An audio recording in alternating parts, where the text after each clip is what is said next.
Hello, Culture Matters podcast. I'm so excited to introduce you to our guest. But before I do that, here is a quote that I picked just for this episode.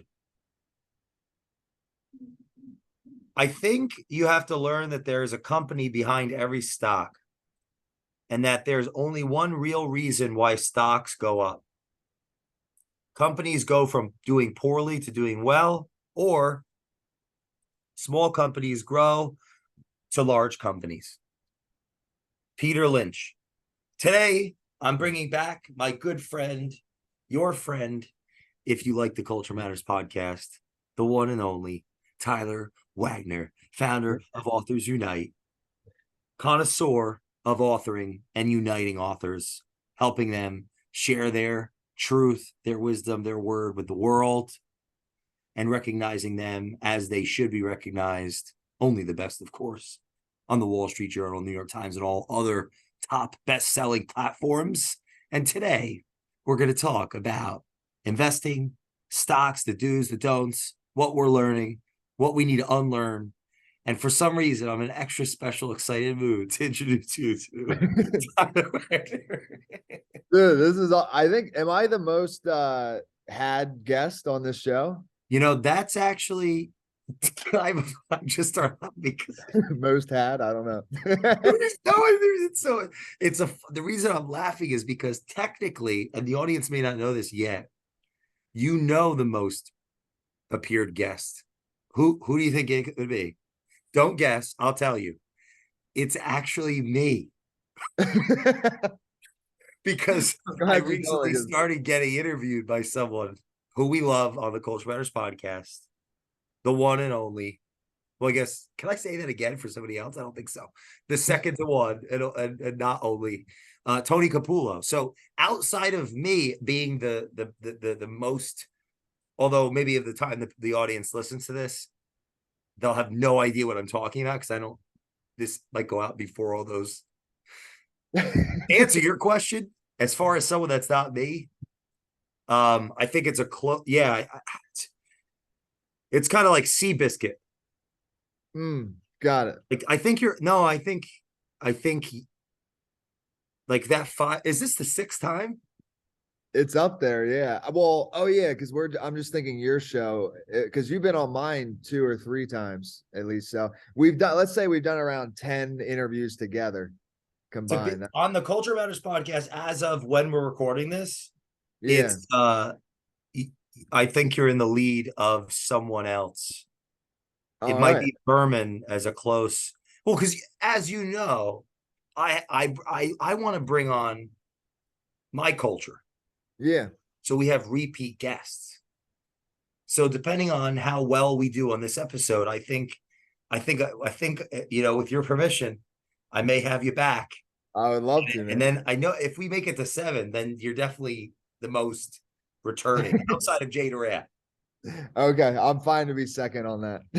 Right now, I've been on 8 times, but we haven't released any of them as of this Oh, recording. As of this recording, oh, got it. Okay, that's why you're saying. I didn't know you hadn't released it. meaning somebody is interviewing me on the show Yeah, yeah. on Culture Matters. Got it, got it. That somebody is Tony. Gotcha. What made you ask? Oh, I was just curious because I thought that I might be number one. So, when you're not sure if you're number one, it's cool to be verified. So I was Have like, you yeah. always been competitive? No, you You know consider what? yourself competitive? No, I don't. I think when I was younger, I was somewhat competitive up until maybe 6th grade or something. But after that, I'm not competitive. I don't think I am. No, I don't think so. What's your philosophy as it relates to competition versus collaboration when it comes to business? I'm all about, well, I'm all about collaborating. To me, the only person you should really be competing with is yourself, I think. Because anything else, not to just, I guess this is a cliche thing, but it's like, oh, it's the ego or whatever. But to me, I really hope the best for everybody. So I don't really, if I'm doing better or worse, however you want to view that than somebody else, it doesn't really matter to me, I hope they're doing great, like, and if they are, let's collaborate and boost each other up even more. Do you think you're where you are today because of that philosophy? Yeah, for sure. I mean, our whole business is on collaborating. I have two main businesses, both of them. The second one is literally what it does is find businesses collaboration. So that's like the whole business. But Authors Unite was built on collaboration. So 100%. Yeah. Are you referring to the infinite partnership system? Yeah. Yeah. I'm going to reread this quote I to get know. your thoughts It on made me this because think. it was Yeah. long. So Peter Lynch, have you heard of him? I have heard the name, but I don't know who he is. I'm not gonna lie. Well, this is going to be good then. He said, and we'll talk about who he was. And he said, I think you have to learn that there's a company behind every stock and that there's only one real reason why stocks go up. Real reason. Interesting that he said only one real reason. I think we can unpack that. But Well, companies go from doing poorly to doing well. So that's one reason they go up. Or small companies grow to large companies. yeah. I'm glad you pointed out the real. I didn't actually pick that up the first time you read it. What Uh, comes to mind when you hear that part? Yeah, that because I didn't pick it up the first time either. And just now I'm like, oh, wait. well, now what's coming to mind is my investment strategy, although it's in the green, is not maybe the best because a lot of the companies I'm invested in from a stock standpoint are already super successful, like the Apples of the world. And I get, S&P 500. I have a lot in like VOO or whatever somebody had Oh, recommended. Vanguard? Yeah, Vanguard. Yeah, I think that's like a, Is that the total? yeah, S&P 500. Total. It's Oh, no. That's the S&P Yeah. 500. They do have one that's like I'm in those too. It's like VIT. I have like total international, total US. There's a bunch of different baskets.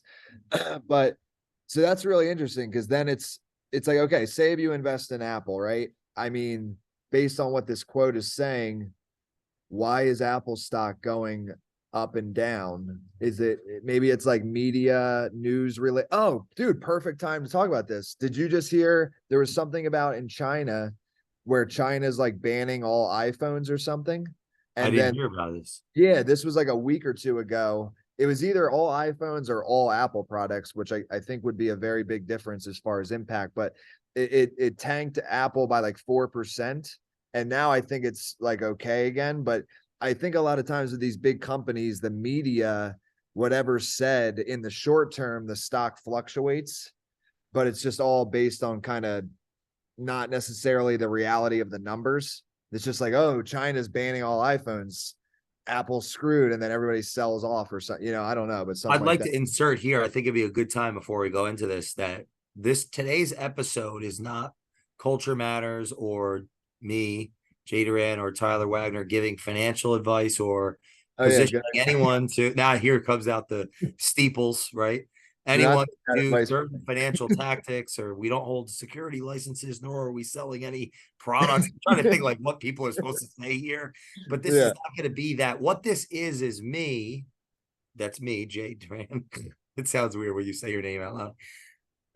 Learning the thought process of someone that I trust, Tyler Wagner, who has come into success, the overnight success that I've known for almost 10 years, building a business. And I think is a great avatar of the entrepreneur that starts to diversify their wealth and learn new things and succeed and make mistakes and learn from both. Like, so this is more of us diving into each other's learnings as entrepreneurs of small businesses that are unlisted securities, talking with you, the audience. Like, you think that's a good way to put it? yeah, and to make it very clear that I mean I don't consider myself an investing expert in any means at all. So let's just make that very clear. So yeah, I'm glad that you said that, and I think this is more of like exploratory is how I would view it. And I'm curious, what you know about it, and I'm sure there's some stuff that I could share with you. Maybe not as far as When did you intelligence. start? Investing? Wow, let me think. I mean, getting serious into it was probably like three years ago, but starting investing, that was maybe 10 or no, maybe 12, like probably once my business did its first 6 figures is when I talked to my dad, and I think the first thing we opened up was a Fidelity account. He like helped me open up one of those. And then I forget what stocks, but I probably bought Johnson and Johnson stock because he worked for them. So that was like, a safe thing and the view of what me and him were doing, I guess. So yeah, but seriously, about 3 years ago, and a lot of what I actually do though is like interest loans. So we'll get into that. I don't think that's what this is really about, but but it has relayed over to how I view in stocks. Like for example, I actually have a ton of cash just in the Vanguard settlement fund. It's only 3.7% return, but it's better than Wells Fargo's 0.002% return. And Jeez. the way in my head that I've thought about is I'm like, I think this money is, from my understanding, it's really safe. It's basically the same as being in a bank account. For every million I have in there, it's 37,000 a year in interest I'm earning. So say if you had 10 million, you could live off 370 grand a year and do it, so, but I know there's way better returns than 3.7%. So I'm not necessarily recommending that. I just have some money in there. But I don't know. That's how I try to view investments is I'm like, how much cash flow is this bringing me in on a yearly basis? And I just keep trying to get that passive, if you will, number up every year, which is maybe not the best way to view investing at all. I don't know, but that's how I look at it. How do you define investments as an entrepreneur? Well, the way I just described is is the game that I'm trying to play. But I think it kind of depends the situation you're in. Like for me, my core business, Authors Unite, some would call it like a cash. Most people that I talk to that know business and stuff, they call it a cash cow, right? Like really good margins, just good profits. So it's the money's coming in. So for me, I'm like, I don't feel a need to take big risks. So for me, when I look at investments or think about investing as a business owner or entrepreneur, I'm like, okay, the business is doing great. What else can I find? Where can I find to put this money that is safe? Like safe is not my number one thing. Like that's my number one thing. Safe. And then second is the amount of return. So for example, another one, I have some friends in Boston, they do Section 8 housing, and I've loaned them a bunch of money for 15% yearly returns. Good friends of mine. I've known them for like 15 years. I trust them. I've seen them build their portfolio of real estate. But it's funny, the documents they've sent me, like 40, 50 pages, I didn't even read them. So I don't even know what the exact terms are and stuff. My dad helped me with that. Do we need to edit this for the deposition? I don't know. Yeah, no, I want to be real. I think this is going to be a really fun podcast because it's like, in a way, I view what I do with my money somewhat not in the most intelligence, because it's like, you'd think if you're sending millions of dollars to someone, you would take the time and read 50 pages. But I don't understand lawyer language. I don't understand it. So I'm like, I just don't know. I don't know. I more look at the person, right? And if I don't know the person, like I don't know Vanguard or whoever's running Vanguard, I don't know who that is, or I don't know him personally. But I look at it, I'm like 3.7%, it's just holding the money. I don't see the risk, unless Vanguard goes out of business, which if that happens, I think we're all really screwed.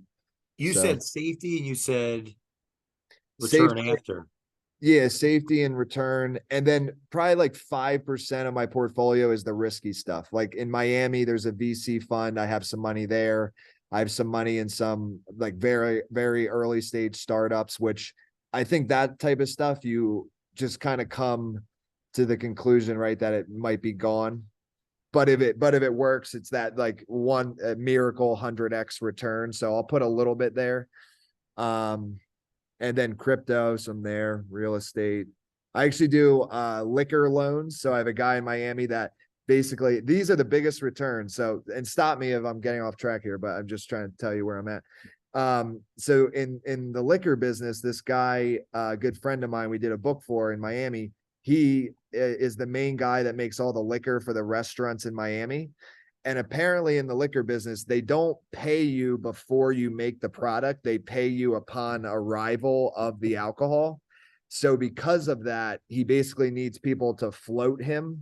So it'll be like a purchase order. So they'll purchase like $200,000 of champagne or something, and he doesn't get paid for it until he delivers it. So he needs money on the upfront to actually create the product.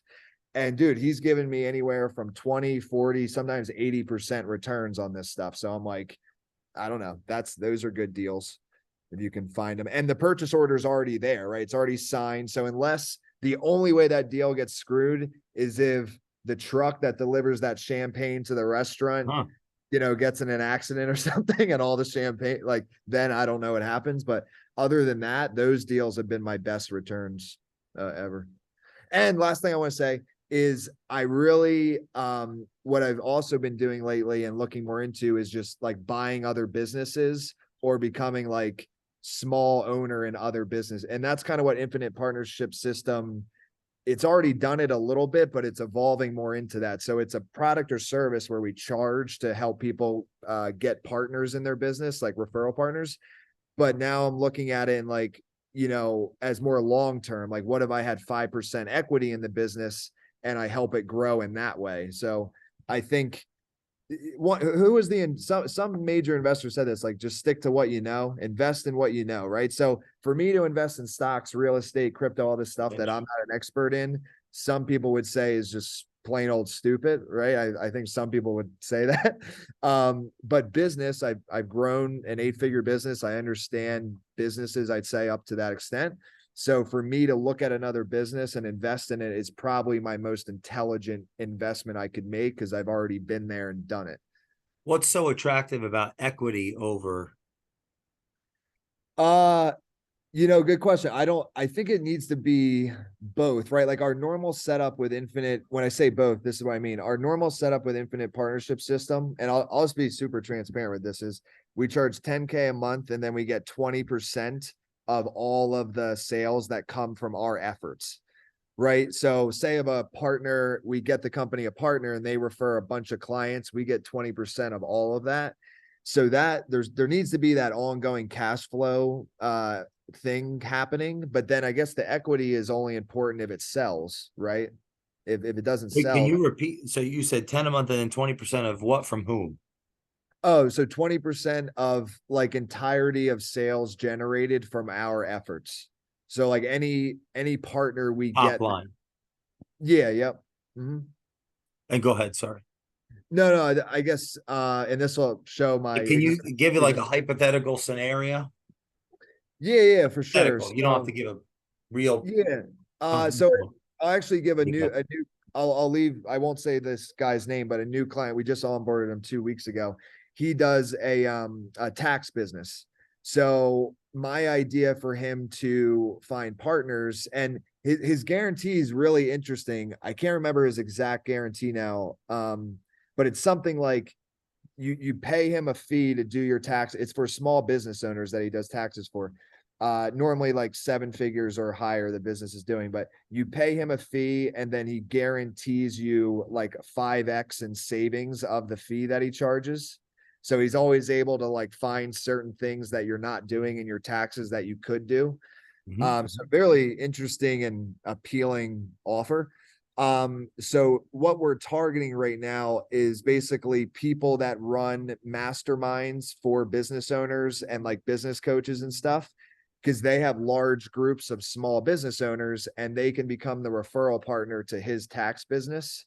Like their whole group of people, of entrepreneurs, could refer to him. So that would be an example. And then anybody who he's paying us 10K a month, and then we get 20% of any business that is sent his way. Yeah. So let's say that it's 2 million in sales coming from there.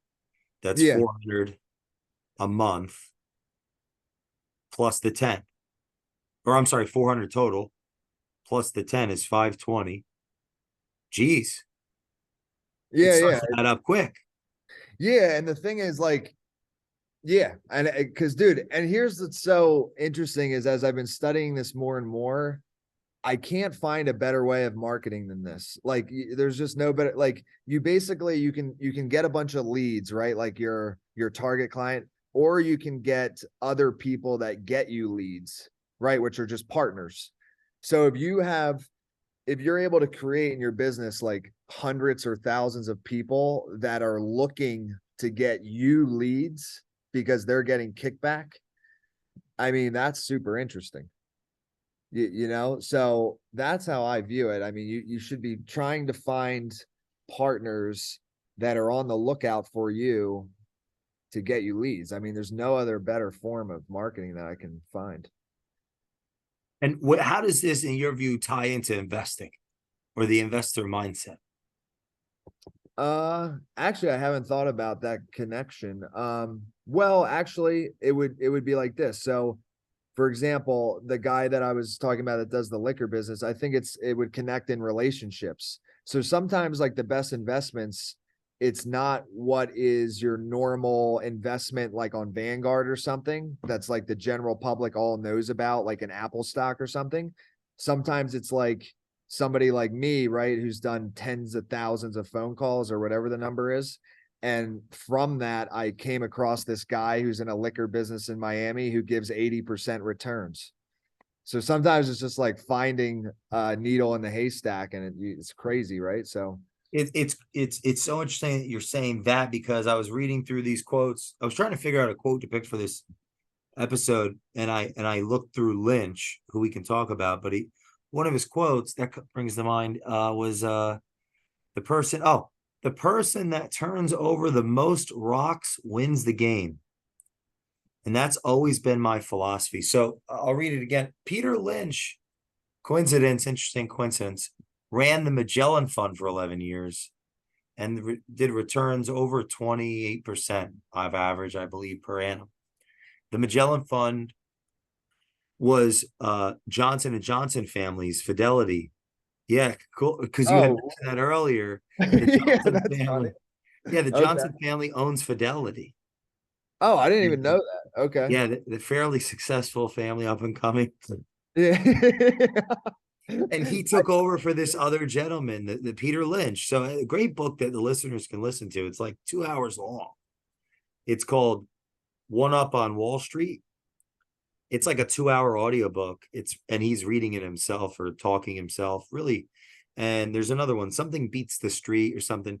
But he talks about getting your hands dirty.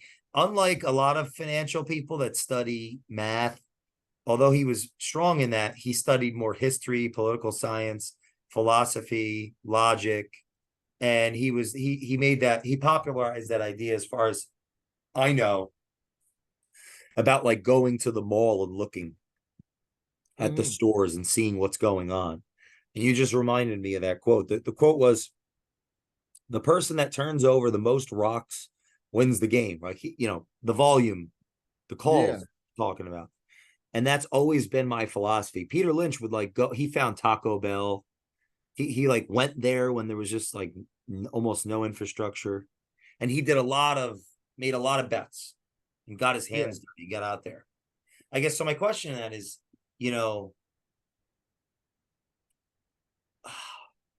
all these people that you talk to, okay, you're like a social experiment.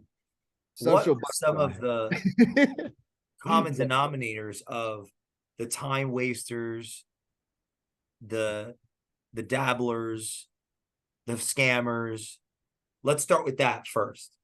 In your Yeah. estimation, you've talked to tens of thousands of people in a relatively short period of 8 to 10 years that I'm aware of. Yeah. Let's start with what we're not interested in. As Munger would say, invert, always invert. Okay. Well, it actually, all right. So, okay, this will be fun. So, before I say any of this, I'm not necessarily saying I'm correct on anything I'm about to say. This is just what I think. So, like MLMs and stuff, like network, Okay. a lot, they kind of have a bad perception behind them, but it does seem to me, I guess, as long as it's legal, sometimes I guess they work for some people. It seems that it works for the people at the top of them, right? But regardless, I was Clearly, on a yeah. call. Yeah, yeah. I was on a call yesterday with a guy who's a potential client, and then he started telling me that he can guarantee these, like, it's 22% returns a week, right? And of course, red flags going up in my brain, as it should for anybody who hears such a statement like that. But I was like, okay, I'll entertain it. I'll have another call with this guy. So today I had an hour Zoom call with him. And yeah, I think the whole thing, I think the whole thing was a scam, honestly. Like, from my, I didn't even understand what he was telling me, but all I can say is it seemed like a pyramid scheme thing and a lot of crypto involved. And basically, the more people you get under you, the more you get returns. And somehow he mapped it out where he's earning 22% per week, and you can put in as much money as you want, guaranteed 22% a week. So I don't know. I would just say, if you talk to 10,000 people, you're bound to talk to a few of those are not going to maybe be on the up and up, right? That's just like it's just the way it is. So I would maybe stay away from those ones. Like, if it's not always the case, if it seems too good to be true, that it's not good, right? Like 80% returns, right? The one I just said seems too good to be true. But when you look at the numbers and the purchase order and the math, everything, it actually is accurate. Like, it actually makes sense. And the guy's paid me back every time, and it's worked every time. So as far as I know, it's 100% good. But 22% a week, it actually, I don't even think mathematically makes any sense. Like, how does that even, I don't even know. Like, maybe, does it even make sense? Like, where's the I money? wrote this down. I'm a student here. You're the one talking to 10,000 Okay. people. Well, yeah, but we can banter on it. Absolutely. But I wrote this down. First, I want to Yeah. a couple things. You said guarantee scares you. Can't understand something. Yeah. Crypto. I just wrote that. Yeah. But then again, people are in that and they do well with it. More under your. Wait, what did I write here? More under you, more. Oh, like more people under you. A Like a recruitment peer. aspect. Mhm. Well, let me say this. Is it the guarantee and the confusion that, like, I think it's more the confusion and the guarantee doesn't scare me actually that much. Like, all of Authors Unite services, we guarantee things. I actually, if you can guarantee me something, I prefer it. But when you say something, I think the guarantee with the insane return, that mixture, that's what is concerning, right? Like, if it was like, why? well, let me just give the comparison, right? Vanguard guaranteed 3.7%. All right, that makes sense. Inflation's like 7% or something. Vanguard's smart enough to They're use my, guaranteeing we're losing.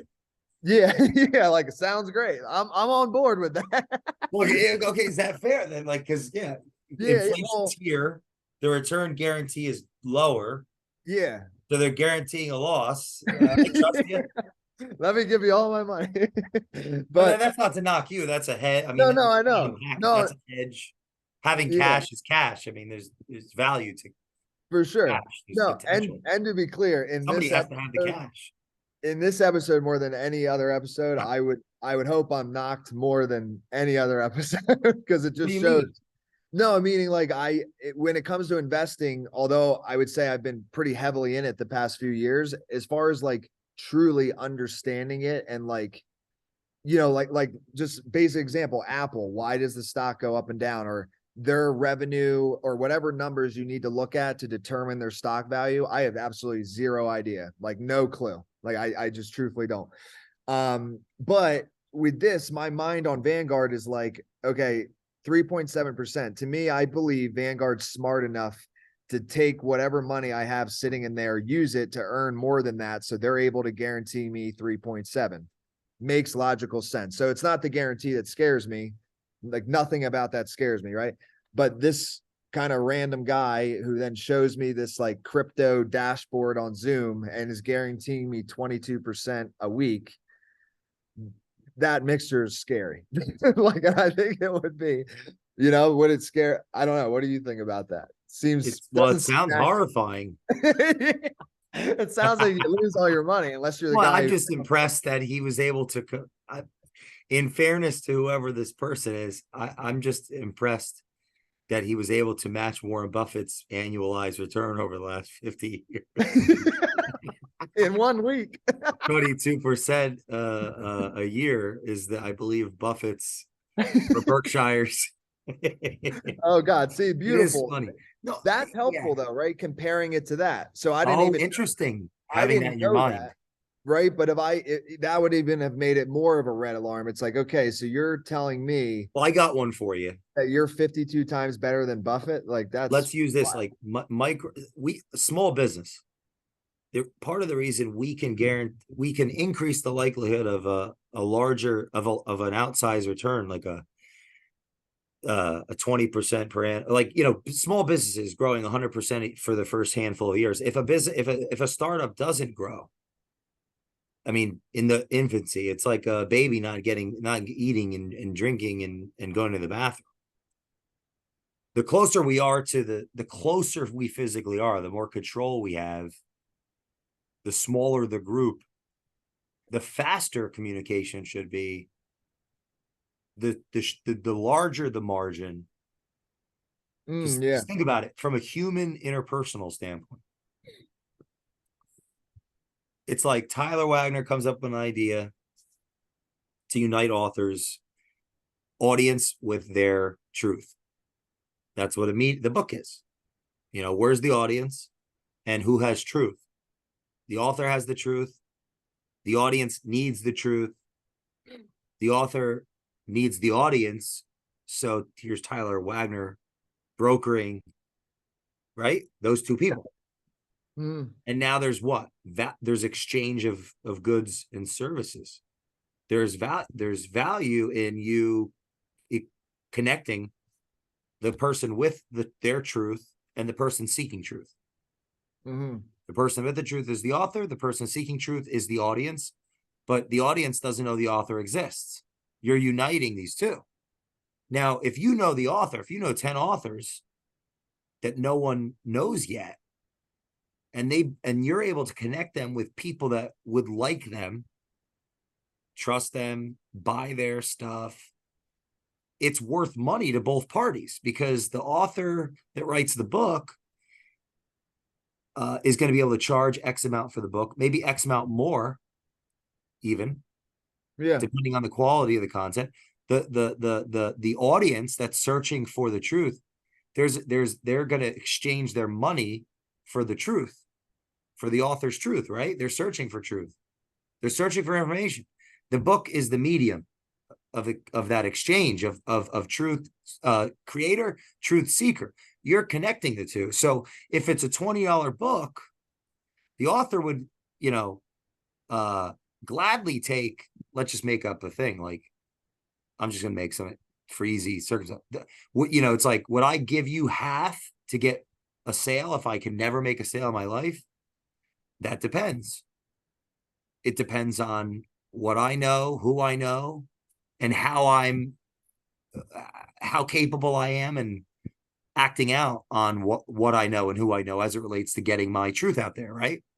So if I know nothing and can't do anything, I may want to give you even more than half.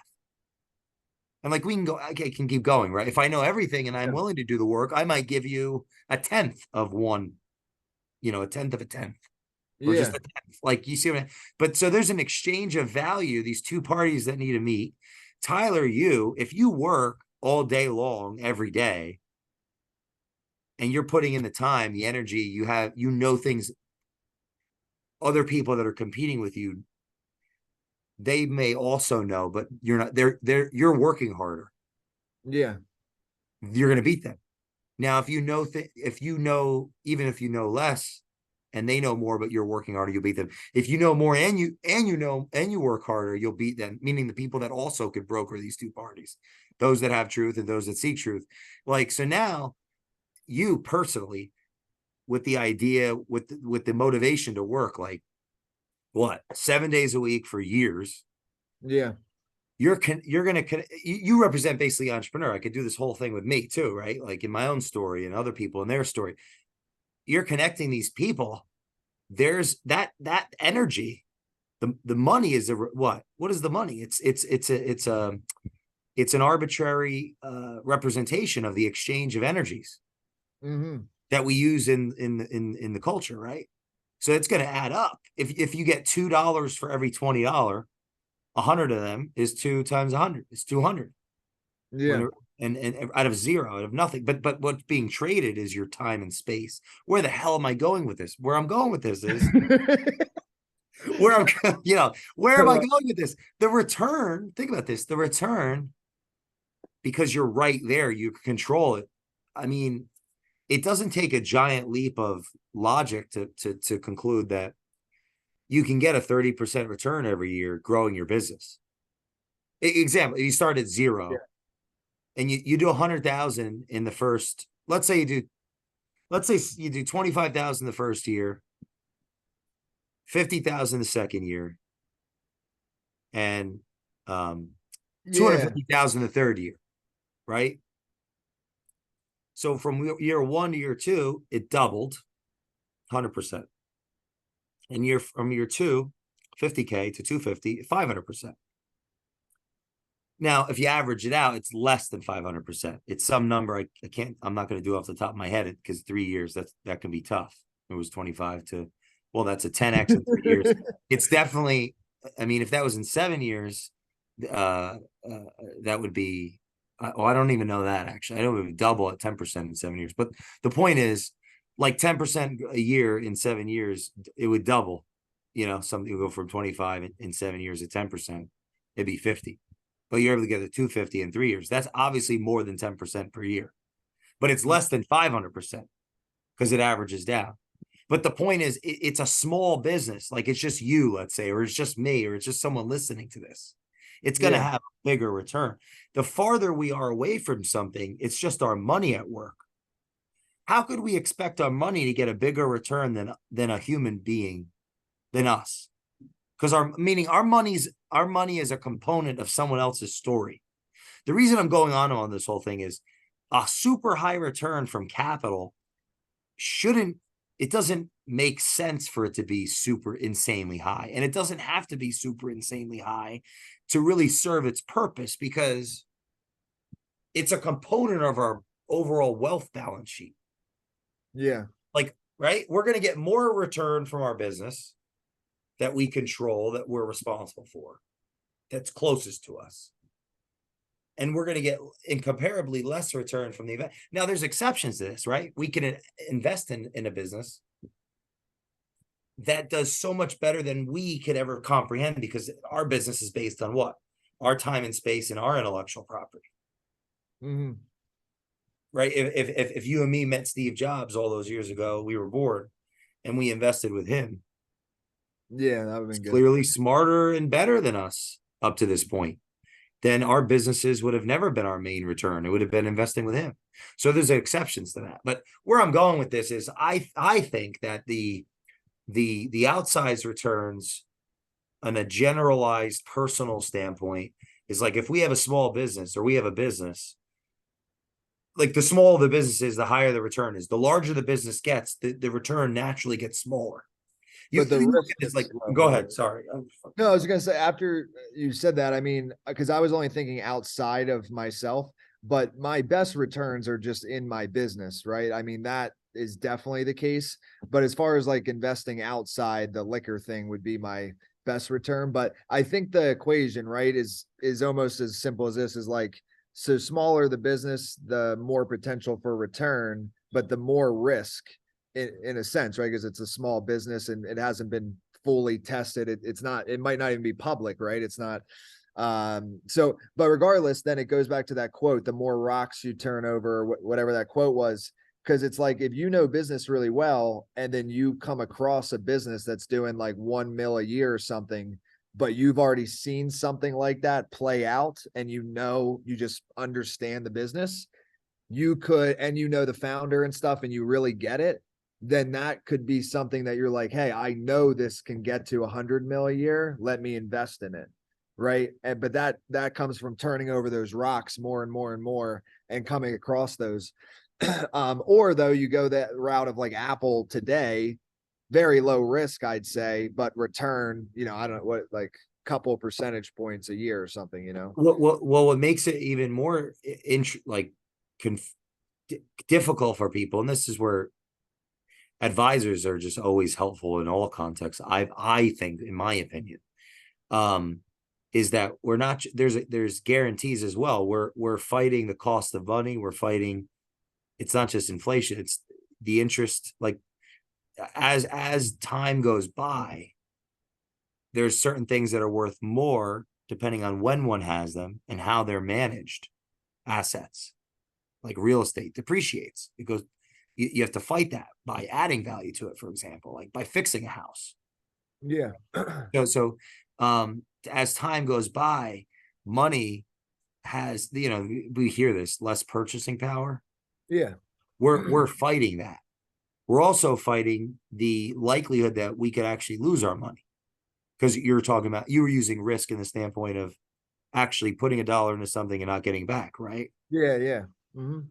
I'm curious though, or I guess this is kind of what are your thoughts about this? Because you're interacting with so many people, do you think there's a chance in your lifetime that you could come across, or is that part of what you're trying to do, come across that Steve Jobs or that Bezos, because you're turning over so many rocks? I wanted to ask you that because it's the person that turns over the most rocks wins the game, and that's always been my philosophy. Being that you're more of a people person, like a Lynch, and like, because my guess is you're not reading financial statements all day long.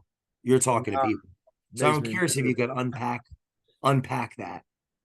Yeah, no, that's definitely part of it. I mean, so with my podcast, for example, and I mentioned this multiple times on your show, but I've done now, I don't 2,300 episodes, something like that. And at Wow. first, well, the first 1,000 was to grow my business. Let's just say the next 1,000 was just pure curiosity, just wanting to learn. And then as I've been doing it more and more, and this is why I've told you this before too, where part of me wants to open up my calendar again and do 100 calls a week again, like, and do 20 podcasts a week again. And because to me, every person you meet, you just don't know what's behind, you don't know what's there. Actually an example, dude, this will be a great example. Okay. So I invested in this startup out of Miami. They're in crypto, and they're called Security Token Group, or they have a couple different brands, but basically it's security tokens. So maybe you guys have heard of Masterworks. It's like fractionalized investing in art. Yeah, it's So awesome.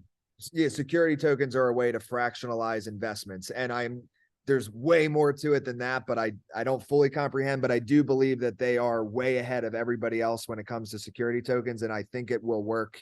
I think it'll work out. Regardless though of any of that, small investment in his company, very early stage startup. This whole crypto thing that happened with that Sam Bankman-Fried guy. Yeah. Well, I had a bunch of money in BlockFi, right? That BlockFi that was there, and BlockFi was affected by this. So do you know BlockFi? Have you ever heard No. of it? Okay, so BlockFi was one of those, almost similar to Celsius. People that know crypto will know what I'm talking about, but these were companies where you could store your crypto and earn interest. So just by being connected to him, he saved me about $500,000, because I had my money in BlockFi in the interest account. And he had told me, he was just like, hey, with this crypto stuff, with those interest accounts, you need to be careful, right? Because they're not guaranteed. It's you earn. And after he told me that, I moved it out of the interest into the wallet in BlockFi. And then 2 weeks later, that's when everything came crumbling down. And still, BlockFi has some of my money, which they promised to send back. But they're saying that I will get it all back, because it was just in the wallet, which is protected, whereas the interest wasn't. So if I didn't know him and he didn't say that, I probably would have kept it in the interest, and I would have lost 500K worth of Bitcoin, Ethereum. Like, so the value of just that one rock, if you will, turned, was potentially his company skyrockets. I make something there, but he saved me $500,000 in crypto, so you never know what can happen with each relationship. What do you think the lesson is in that? for Don't our put your audience. crypto in interest accounts. No, I don't. No, I think the lesson is honestly like the more, and you can start to like the more people you talk to, I think the more strategic you can become, because the reality is nobody has time to talk to every single person in the world. There's just not enough time. But it's also it's a starting point, right? Like when I started out with LinkedIn, I message everyone on LinkedIn just to have like a connection call, right? So I think the thing is, don't judge a book by its cover. You never know, just by looking at somebody's face, you have no clue what their knowledge is, what value you can provide to them, they can provide to you. Like you don't know. So to me, no matter who it is, it's worth a 10-minute phone call, you know? And I guess the busier you get, it's harder to do and it can get tiring, but it's almost like the lottery.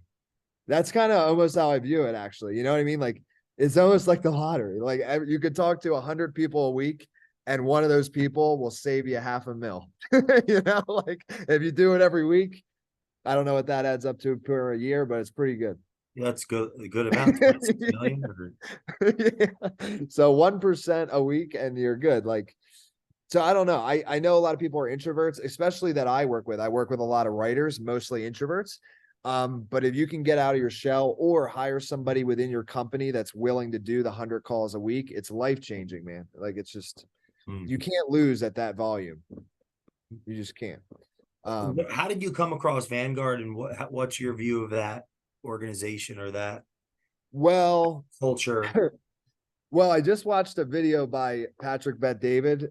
So, and it was basically about how Vanguard and two other companies, they own like, it was something like 89% of the S&P 500, something crazy. Didn't even make sense to me. But so my view is, I mean, I feel safe with my money with them, but from an outsider view, I guess it seems like they have a lot of control. And if we go a little deeper into that, maybe this is one of the faults of capitalism, is that somehow, you know, some of these companies are becoming so profitable that they're more powerful than governments. And it seems like Vanguard is one of those companies. That's kind of what his video was talking about. It's something like that. They own 80% of the S&P 500, so that they have just so much control. It's kind of wild. So I don't know. What do you think of Patrick Bet-David? I like him. I watch his podcast all the time.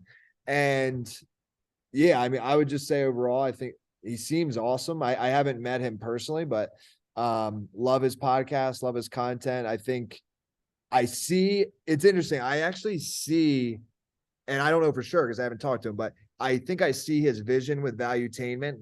And it's kind of cool if you go back and see his YouTube videos like 6, 7 years ago or whatever, and where it is now and where it's going. Like he's really building a legit like media empire. So I'm a fan. What? How far do you? I guess yeah. How would you take Authors Unite public? Good question. So I was talking to this with somebody about this recently. So the only thing with that is when you go public, and you probably know more about this than me, so correct me if I'm wrong, but I think when you go public, everything about your company has to be public, right? Like everything. So like any communications, interactions, like everything has to be public. As far as the financials, or No, any like emails, communication, all of it, or not just financials, but just like every single little thing. I'm not sure about that piece, but Okay. it doesn't make you sound good asking. No, no. Well, no. No, I know. That's why it's funny. No, but what I mean by that is because we can do the bestseller campaigns, right? So it's like all my email list partners that help with that. If I had to make that public, then other I don't publishers would think that. I so don't that think that, but I'm not an expert on. I wouldn't consider myself an expert on going public, but what I would say is yeah. that at that point, some there's a difference. Like financial information is going to be public, so that the shareholders can Yeah, I would be fine with actually that see for sure. what's. And then there's many compliance, like legal compliant lessons and obligations, and the psychology of the founder, and the psychology necessary to operate an institution that is public versus private are completely different paradigms. Yeah. I'm good with all of that. I think I actually would potentially do it. My only concern is just like over, 13 years I've been running this company, and through those years I've built these relationships with my email list partners, which is part of the reason we do so well, that we can guarantee these bestseller lists. So I just didn't know how that functions. Like if I would have to share like, hey, these are all my email list partners, that wouldn't be a good idea for my business, because then every publisher could then try to go after my email list partners, and then our kind of unique positioning would be absolutely ruined. So I think it would be like, we're public, and then 2 weeks later, Yeah. stock just plummet. Unless I don't know the answer to that, but everything that comes through my body as we talk says to me that wouldn't make a lot of sense for that to be necessary information. Yeah, I guess for Just me, from, yeah, I don't know why I compare it to like political stuff, right? So here's a scenario. If what fast food company have you ever heard of having to give their recipe out because they're public? Beautiful. Okay, great. So If we just use, just public is more so an opportunity to offer the general marketplace an opportunity to own a portion of your business. And yeah, with that ownership, they have to make as educated as possible a guess to justify the risk. And there has to be certain feedback loops to maintain these to maintain that the collective aims, goals, desires, represent, alignment of values.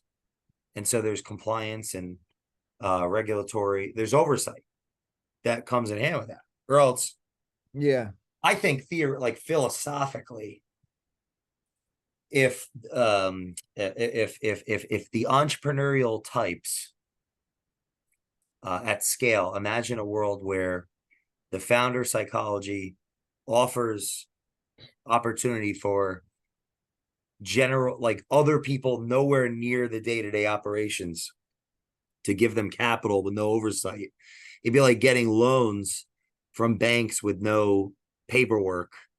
Like the thing, the incentive subconsciously would be to make the worst possible person, human being, from a psychological standpoint. Like you'd have to be Jesus Christ as metaphor to burn in that much money and keep your word ad infinitum. yeah, I think there's reasons that all of these things manifest themselves in the way they manifest themselves. Like, of course, there's oversight when a company can take your money or my money and not ever have any, like the adage, power corrupts, absolute power corrupts, absolutely. yeah. You and me, like they say, you and me are just a number. The listeners that own a share of Apple, we're just a number. We don't have a relationship with Tim Cook personally.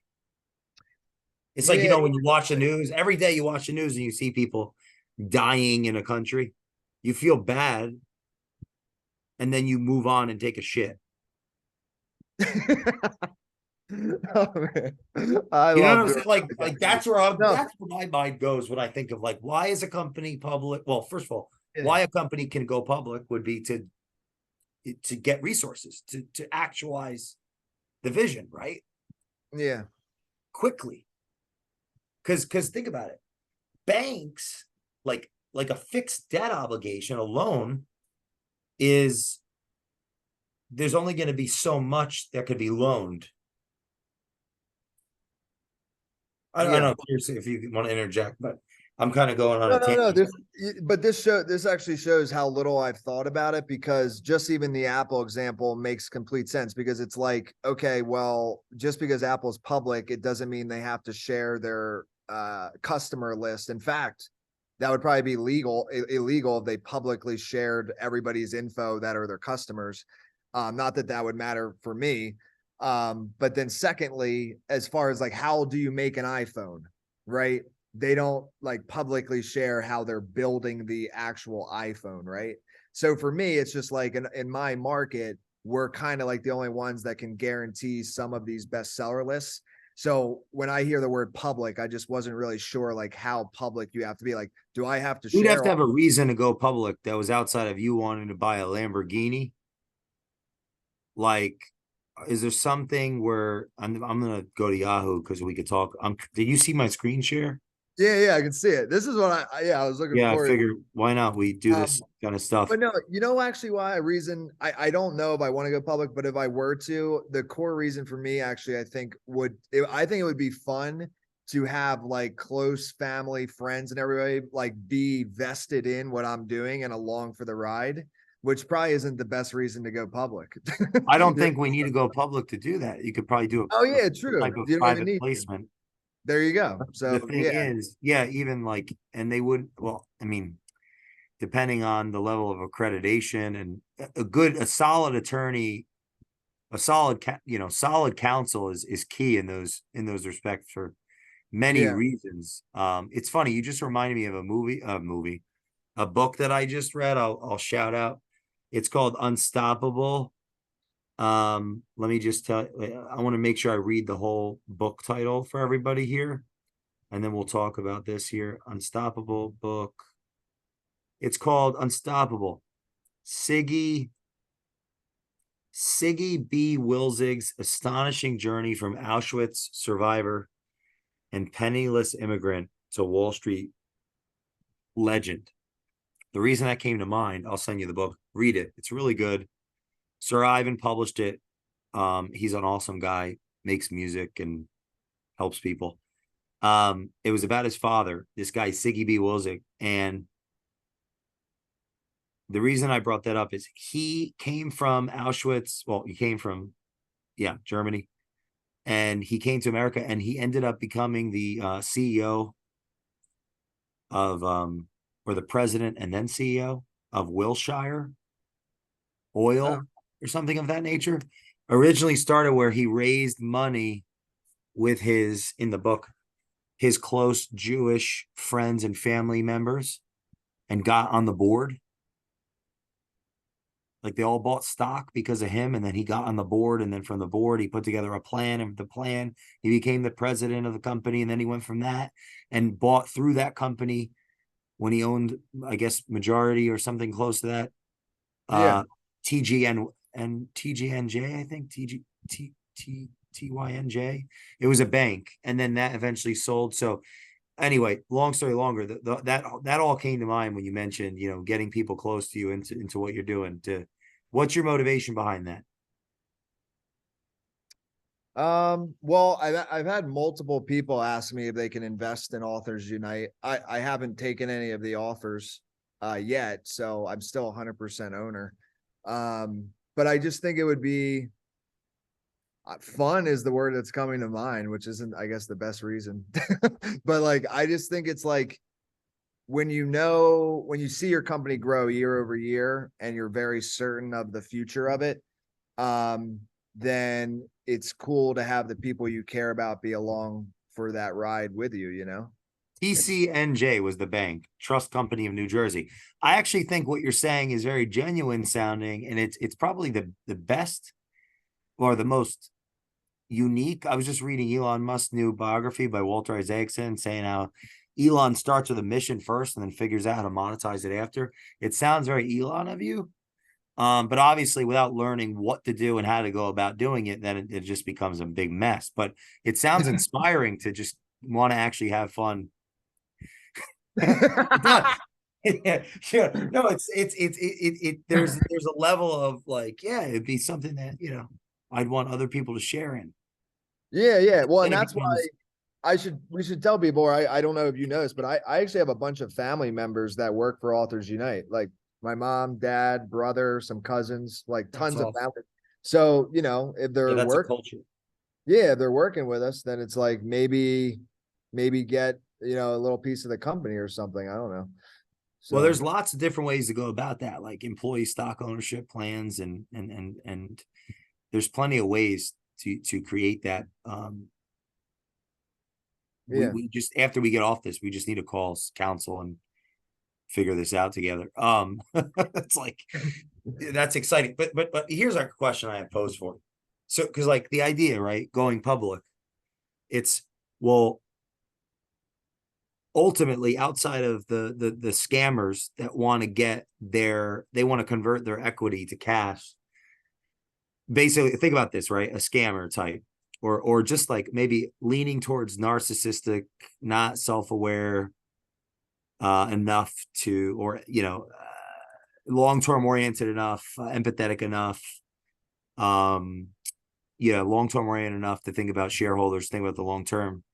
You get a company producing X amount of revenue and earnings, and it's good, but it's like, oh, if I bring it public and we do it right, a whole bunch of people are going to bet on me, and then I can just kind of cash out and become, and liquidate the value, right? The potential valuation. Because that happens. People go, and there's plenty of safeguards out there. I don't want to give a cynical view here, or unfair cynical view. There's plenty of safeguards that the regulators put in place so people can't take advantage of shareholders, but that happens at varying degrees every day, right? So this is where the culture comes in. It's like, why, what's the value of going public for the long term? Well, we can have access to capital that we might need to grow, because even though we have earnings, let's say we have earnings, some companies, they know they're not going to have earnings, but they so clearly believe in their advantage in the market that they can go public without earnings and make and raise a bunch of money, because people are going to bet on what could happen, right? But if there is earnings, there's only so much one could borrow against itself, right? There's only so much we could borrow against AU. Now, so like if we thought about why would we want to take it public? Well, maybe the resources that could come from that could increase the likelihood of creating even more dominance in whatever unique advantage you feel that you have now with these relationships you're talking about, with this value proposition. Or maybe you think, certain things are going to occur in a specific way, and if you had X amount of money, there's going to be X amount of return, and so it's worth it to do that. Or maybe it's, we're going to take this company and we're going to conglomerize it or something. We want capital because we want to take this IP of the infinite partner system and No, I think to me the benefits, it's like speed. No, the benefit, one of the benefits is speed, and then two, what's interesting is like all of our marketing techniques are very cheap to actually do, right? Like it's like finding partners. So you need like a bunch of virtual assistants gathering data, and then you reach out, and then you have a sales team or biz dev team that does all the calls. So we really scaled a lot of these companies and my own company in ways that they take a lot of time, but it's not like, the billboard on the main highway in Miami that's like, 500 grand a month or something. So what's interesting is if I did go public and I had, I guess, trying to think that through, like, cause I've thought about getting that billboard, like in Miami. Do you know do you know what I'm talking about when you cross over from Brickell to the beach? It normally Apple has it. Apple might own it. I don't know, but it's normally an Apple. So it's just like, okay, I could spend 100, it's like 100K a month or something. I actually got somebody to quote me on it. And I was like, okay, I could do that. And if I got 2 or 3 clients a month, they would pay for itself. But I'm like, I don't know, man, like 100K for a billboard, it just seems so crazy. Like, but if the company was public and there was all these extra funds in there, then I feel like getting creative with some of these marketing risks, if you will, maybe it becomes like less risky. I don't know. I don't know. If that sounds like psychology to me. Yeah. Tell me more. But at the same time, it may be more than that, because you're saying, well, if we run out of cash, we're out of business. So I guess that depends on the plan, and the plan also depends on the education. The education also depends on the person, and that depends on what they choose, what they can do, what they choose to do every day, which is dependent upon what they choose not to. And what they choose not to influences what they could choose, and what they could choose influences who they could choose it with, their relationships, their network, their clients, their employees, their advisors, their mentors. Like Ah, it's all connected, right? Like who's in our yeah. corner? I What think do that's we where I was know? going with that. Yeah. What? Go ahead.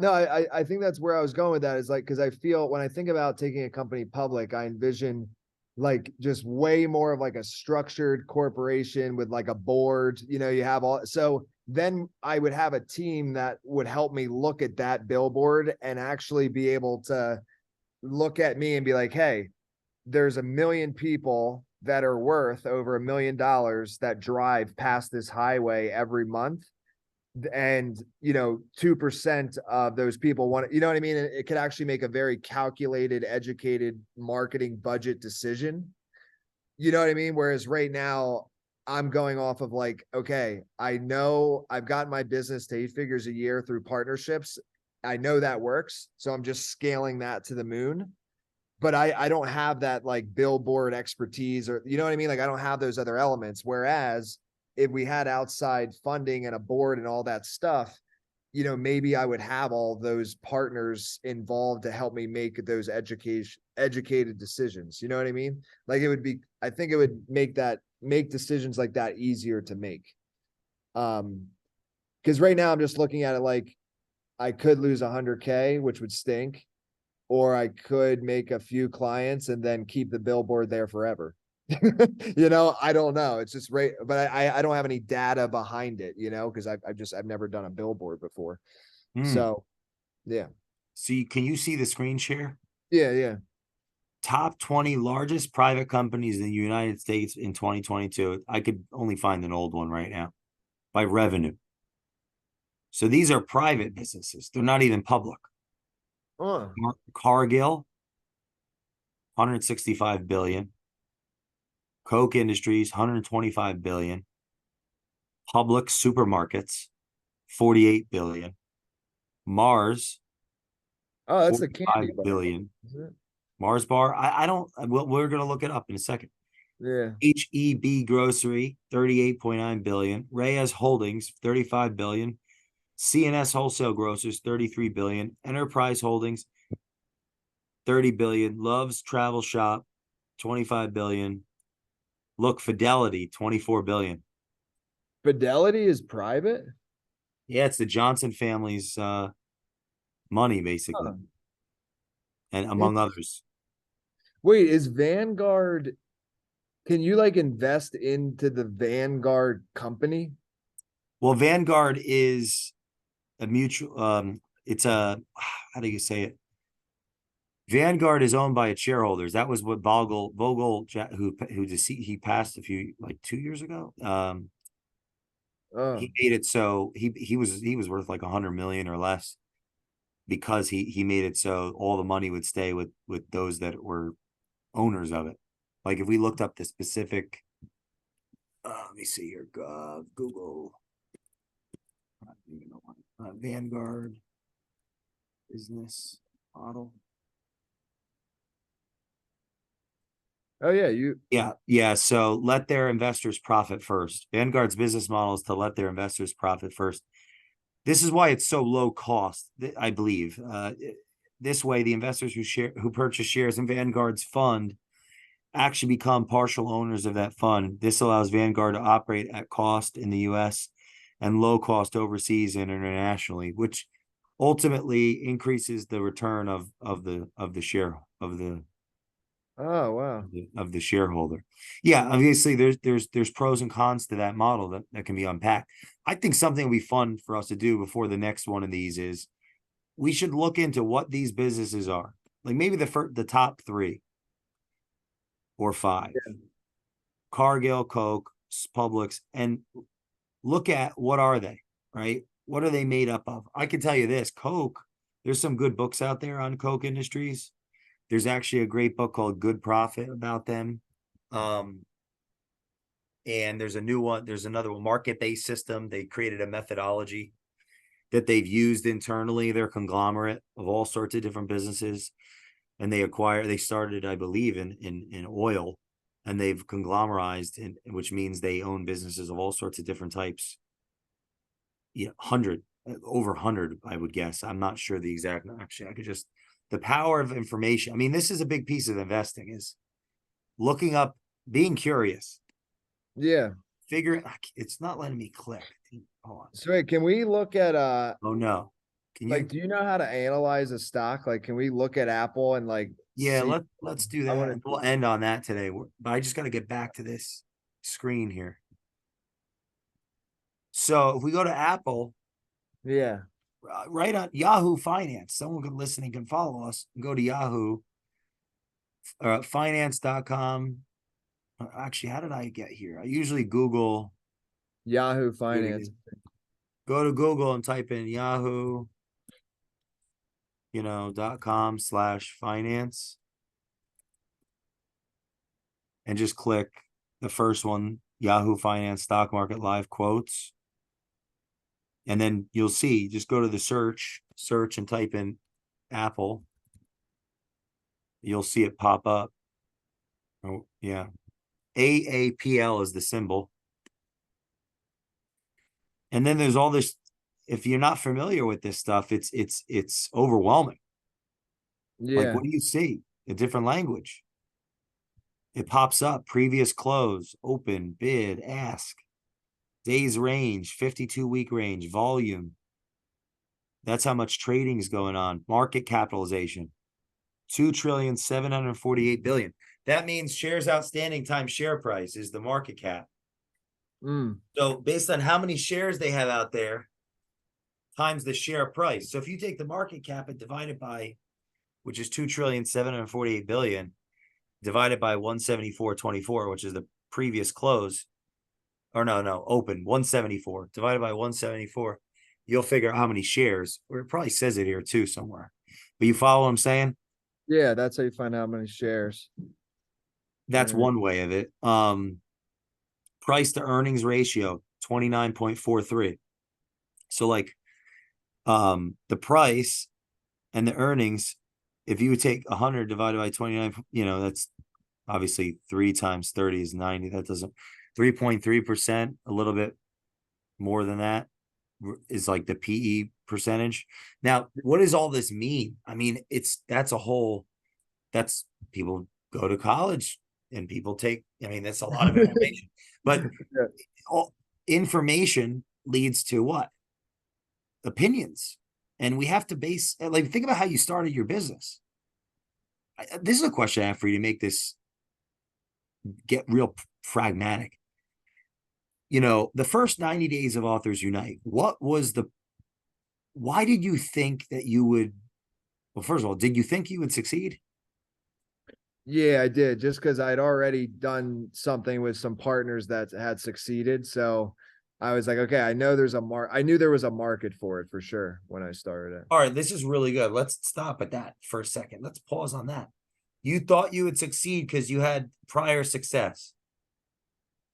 Yeah, yep. And then before that, or sorry, I'll let you go. How long of a span of period of time was that prior success going on? And like, how many years, how many days, like, of experience in the trenches in that medium? I want to say maybe like a year and a half, 2 years. Was in like the book space with these two other guys, and then we separated, and then that's when I started How many author. hours a week did you work, you think? Oh, then it was a lot, because that's actually when I was also running that student painters, that painting business thing in college, because that's when I met these guys. So it goes, I guess I was like 18. No, I must have been 19. I think I was 19. So yeah, I don't know. I was probably working 80, 100 hours a week, because I was running a painting business and then also like working with them on book related stuff at the same time. So 80 to 100, so 90 average, you think? Oh, and I was going to college. So, it's a lot. And so, and you were going to college. Yeah, yeah. This the book stuff actually started when I was in college, like me being introduced to like basically writing books and the Amazon bestseller list. And then when I dropped out, then I wrote my own book and then started my own thing. But me working with them actually started while I was in college. So like, think about this. In 2 years, it's 17,520 hours. And I mean, if you were doing 90 hours a week, right? That's like 4, 6, 80. Like wait, 90 times 5 is like 45. So 4,500. Yeah, like 4,680. That's a year. You think too? That's a lot of hours. Yeah, it sounds so crazy. So yeah, I mean, you're close to 10,000. I mean, that type of work ethic, 4,680 and 2 is 9360. So that's a lot of, that's like close to Robert Greene's 10,000 hours. The reason I bring that is like, think about someone that's disenfranchised from their job, that's supposed to work 40 hours a week, that's really working 20 or 15. What they'd get from their job, and this is just based on the amount of hours, this isn't based on intensity, right? That changes the equation completely. You got 10 years of work in 2 years, meaning 10 years of experience in your subconscious, like in your consciousness. It's flowing through your body. Where the hell am I going with this? Like, of course you had confidence to start your business. When we look at this page on Yahoo Finance, I think it's the similar thing. Like, the more time that's spent looking at market cap, price to earning ratio, we're at summary, looking at the share price, going to the statistics and looking at all these things, market cap, enterprise value, trailing price to earnings. It's all like, if anyone's following along on Yahoo, you go to statistics, which is like summary, company insights, chart, conversation. This is all information. You have to get used to looking at it. Revenue, 380 billion. Earnings before interest, taxes, depreciation, amortization, 123 billion. Cash on hand, 62 billion. Now, this is just a glance over quick thing on Yahoo. Then, like, you can go to SEC website, find the quarterly reports, the annual reports, look through those. They're hundreds of pages long. It takes time of looking through these things to get a cadence on what one's looking for. But kind of where I'm going with it is, Tyler, you had an opinion of your likelihood of success based on your prior success in another medium, but in the same context of the bit, like of that type of business. There were thousands of hours that you spent. Yeah. And you just formed an opinion on what you thought would work for your customer. Yeah. And your opinion of what you thought would work changed. The more customers you got, the more you solved problems, the more like new things came up that you didn't see that you had to solve again. Right? Yeah. Investing like that. Yeah, dude. Now that I'm looking at because I've never really clicked around to these other things, is one of the, and it would take a lot of time. Profit margin. Yeah, the best way to learn this is like to look at all this and actually Google like the definition of each of these, which obviously we can't do right now, but I'm just saying, like, fiscal year ends, like what is that? Like, what does it mean exactly, right? Google it and go down the line. And then if you understand what each of these things actually mean, then you would be able to probably make a very educated decision on the investment. Like, look at this return on assets. So based on how many assets are on the balance sheet, they're getting 20.9% return. Return on equity. The return they're getting in profit is 160% of the equity that they had. That's really good, right?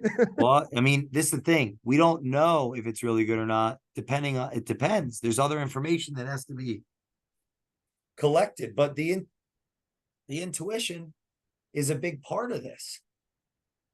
Especially if you're the type of person to go around running around and meeting 50,000 people. Revenue, 383 billion. Revenue per share, 24.22. So like, think about that. Revenue per share is 174 a share. So like some basic math, 7 times 24 is what? Like 160 or something. Yeah, 100, close to it. yeah, it's It around sounds like there. 168, and then there's 22. 22 times 7 is 140. Wait, 140 and then 152. So $1.52 plus 168 is 169.52. So like a set. Now what's 7 into 100? It's like more than 15%. If I'm just like getting close to it without looking on a calculator, right? Because 15 times 7 is 95. Wait, no, 105. It's less than 15. So like if you just do basic quick math, and you don't have to be crazy, just to get like quick, see what I'm saying? Quick thoughts, like, all right, so that's 7% or so, less than that. What does that mean? And then I got a guy in my office. I'm you, right? Yeah, I was talking to this guy today, and he said he'd get me 22%. Well, the revenue per share, it's trading like 7 times more than its revenue per share. You see what I'm saying? Yeah. So that's 7% on. Now, what does that really mean? I'm just using this as a random placeholder for, like when you, it starts putting things in reality. So it's less likely to be taken advantage of, to even. Yeah. And then their dividend. Oh, wait, That's sorry. I another moved thing. too quickly there. What are you looking at? No, just because you remember from the beginning, a lot of times when I'm investing, I'm looking at like how much cash flow will it bring. So their dividend, I don't know what forward means there, but 0.96. So I actually have like a decent amount of Verizon stock. And the reason is because I think it's like I might be wrong. I think it's almost like a 4 or 5% dividend. It's a really high dividend, but I don't know anything about, how the company's going to do in the long Yeah, term. well, that's another way to look at it, is the dividend is money in every quarter. Yeah. And then there's also the price that someone buys it for. There's a great book that I recommend people not buy unless they're collectors, called Margin of Safety. And it talks about Seth Klarman. He's really famous. There's a master class of him. I have it because I'm more of a collector, but it talks about, the value of the price that you pay, the price that you actually pay. If people are interested in this conversation, you go to Alec Arena, that's been on the podcast, from Australia. Met him at the Berkshire Hathaway meeting in 2023. He's like 20 years old, started buying stocks at 12. It's a very interesting conversation. We've done a couple parts, so just go to that episode on the podcast as well. I think you'll enjoy it, because it's pretty motivating if you're interested in learning these things and doing these things. And obviously going to the Berkshire Hathaway meeting was life-changing and exciting, great environment to be in. But it's not just dividends, it's also looking at what price are we paying. Yeah. Because Yeah. if I buy something at $150 a share and it never goes beyond that sucks. Yeah. For sure. It's tricky business. I've held on to this. I guess we'll just look at this as a part one, kind of in closing. Yeah. I've looked at this. We'll have to unpack this more on part two. I'm at the point where, of course, we have a consulting firm. So the more that we learn about business, the more that I learn about business, the more that we learn as a team about business in the trenches every day with nano, micro, small cap. We haven't worked in the medium cap yet as of this recording. That would be companies, 2 to 10 billion in market capitalization. That small cap, that 200 million to 300 million to 2 billion in market capitalization range, micro, nano, these are generally companies in the hundreds of millions of revenue and down. The more that I study investing theory, it broadens the paradigm there, or the aperture rather, like the width of like looking day to day inside of businesses. It increases like the questions that I ask are more crisp and clear and broad. I'm able to listen with more depth, even though, day to day, I don't consider myself an active investor at this juncture in that capacity. It's given me more to offer, in my estimation, to our client partners. And I think there's this adage that Buffett says, studying investing makes you a better business person. Studying business makes you a better investor. I mean, that's paraphrasing. Oh, I like that. Yeah.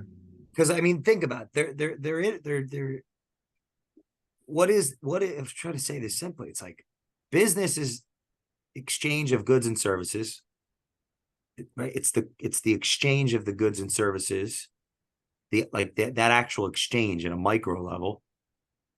Like, you have a business, you provide solutions to people's problems. There's an exchange of goods and services for money.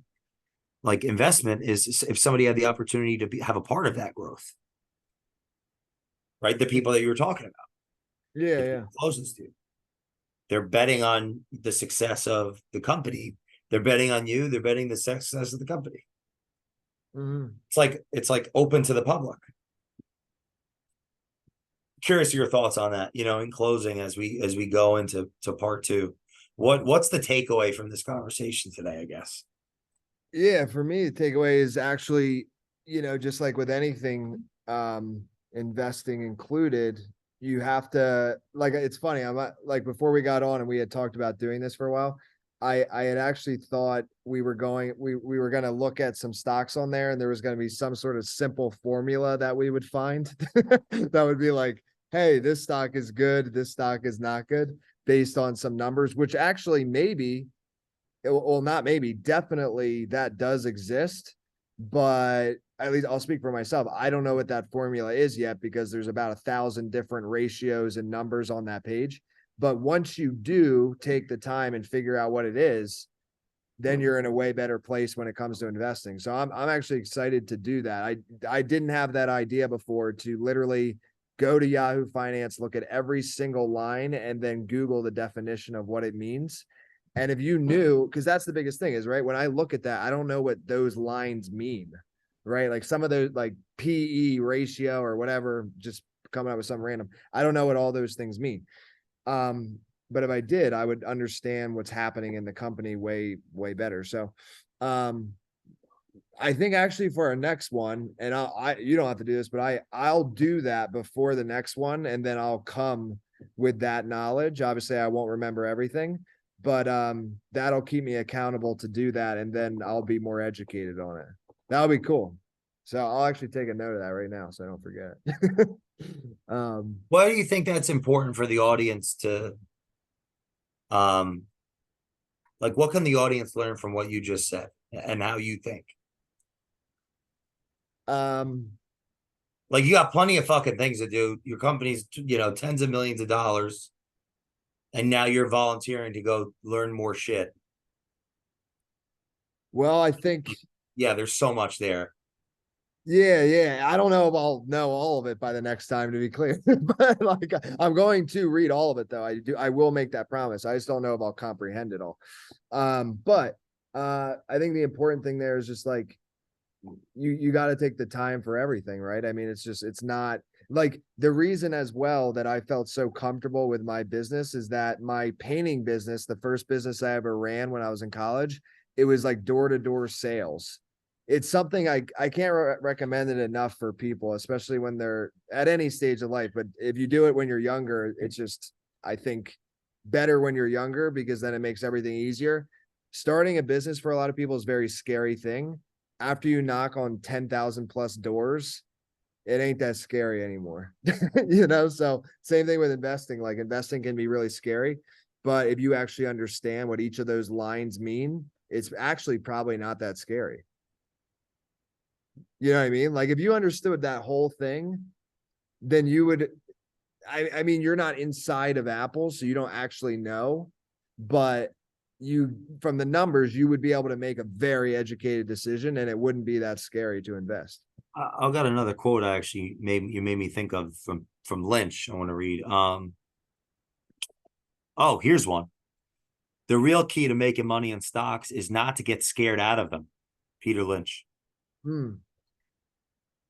Wait, say it one more time.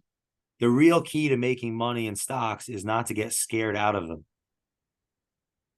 Oh, okay. So he's basically recommending that we do what I just said, but he's saying it in the opposite way.